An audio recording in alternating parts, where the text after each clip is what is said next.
जय मसीह की एंड गुड मॉर्निंग। आज सुबह हम लोग लूका के सुसमाचार 18वीं अध्याय उसका 9 से लेकर 14वीं आयत तक हम लोग मनन करेंगे। The gospel of Luke chapter 18 verse 9 to 14। यहाँ पर यीशु मसीह एक दृष्टांत को बता रहे हैं जहाँ पर दो लोग प्रार्थना कर रहे हैं।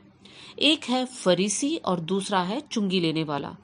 दोनों लोग मंदिर में आकर प्रार्थना करते हैं और यीशु मसीह दोनों के प्रार्थना के बारे में बता रहे हैं ताकि हम लोग समझ पाए कि किस प्रकार हमारा प्रार्थना होना चाहिए।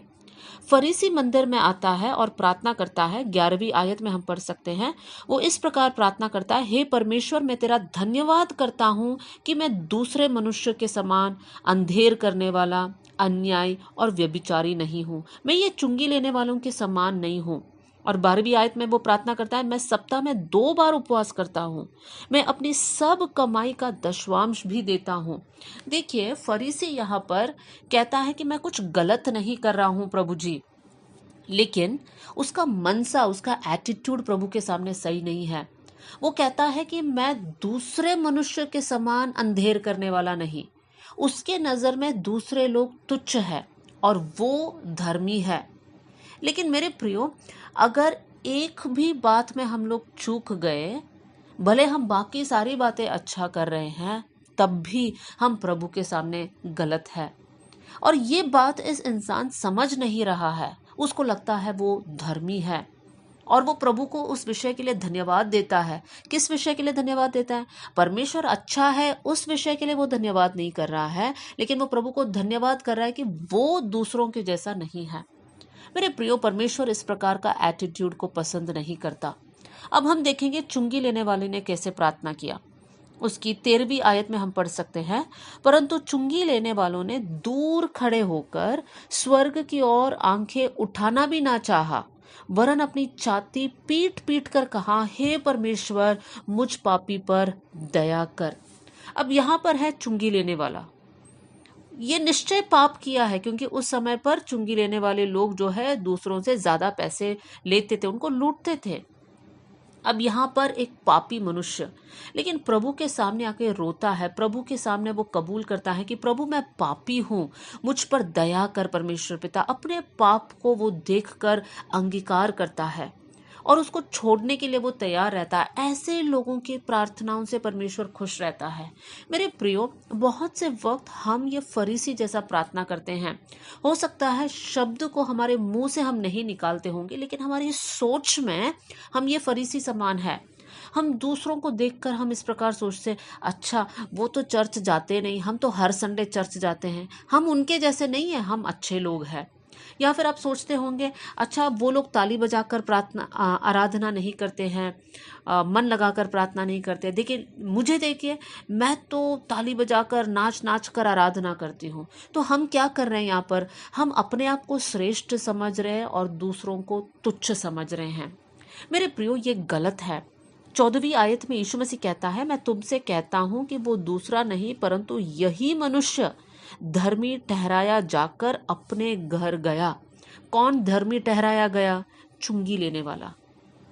फरीसी धर्मी नहीं ठहराया गया। लेकिन हम सोच सकते हैं कि फरीसी है जो धर्म की काम किया या अच्छा काम किया, लेकिन मेरे प्रियो, हमारे कामों से नहीं है जो हम धर्मी बनते हैं। गलातियों की पत्री 2 अध्याय और 16वीं आयत में हम पढ़ते हैं, तो भी ये जानकर कि मनुष्य व्यवस्था के कामों से नहीं पर केवल यीशु मसीह पर विश्वास करने के द्वारा धर्मी ठहरता है। ये फरीसी यीशु मसीह पर विश्वास नहीं कर रहा है, वो अपनी बड़ाई कर रहा है। लेकिन ये चुंगी लेने वाला यीशु मसीह पर विश्वास कर कर कि यीशु मसीह एक दयावंत परमेश्वर है समझकर यीशु मसीह के सामने रो रो कर प्रार्थना करता है। लूका के सुसमाचार 5वां अध्याय और 8वीं आयत में हम पढ़ सकते हैं, जब पतरस को ये समझ आया, जब पतरस ने यीशु मसीह के अद्भुत काम को उस नाव के अंदर देखा, तो पतरस यीशु के पैरों पर गिरता है और कहता है, यीशु, मैं पापी मनुष्य हूँ, मुझसे दूर चला जा। पतरस को ये एहसास होता है कि मैं पापी हूँ, यीशु के पास आने में लायक नहीं हूँ। मेरे प्रियो, हम सबके अंदर वो फीलिंग होना चाहिए कि हम लोग जो है प्रभु के सामने आने लायक नहीं है। हमारा कोई भी अच्छा काम हमें प्रभु के पास लेकर नहीं आ सकता है, लेकिन परमेश्वर की महान दया और परमेश्वर की महान करुणा है जो आज हम प्रभु के सामने आ पा रहे हैं। तो हमारे जीवन में एक आत्मिक घमंड नहीं होना चाहिए कि हम लोग अच्छे लोग हैं, हम लोग पाप नहीं करते हैं, हम लोग गाली नहीं देते हैं, हम लोग उपवास करते हैं, हम लोग दशवांश देते हैं। इस विषय में घमंड नहीं होना चाहिए, लेकिन परमेश्वर की अनुग्रह, परमेश्वर की दया, परमेश्वर का प्रेम है जो आज भी हम जिंदा है। तो ये हम लोग प्रार्थना करें। स्वर्गीय पिता, आज का वचन के लिए हम धन्यवाद करते हैं प्रभु जी। परमेश्वर, हमारा आत्मिक जीवन में आत्मिक घमंड बिल्कुल भी ना हो प्रभु जी।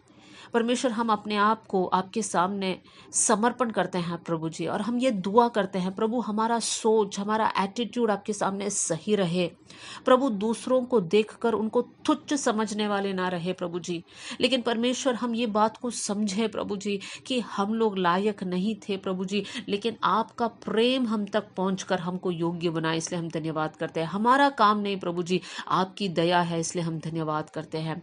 आगे भी हमारे जीवन में आत्मिक घमंड ना आए प्रभु जी, लेकिन दीनता और नम्रता के साथ हम आगे बढ़ने वाले बन जाए प्रभु। आपने हमारी प्रार्थना सुन लिया, इसलिए धन्यवाद। आदर और महिमा आपको देते हुए यीशु के नाम से हम मांगते हैं, आमेन। God bless you all. जय मसीह की।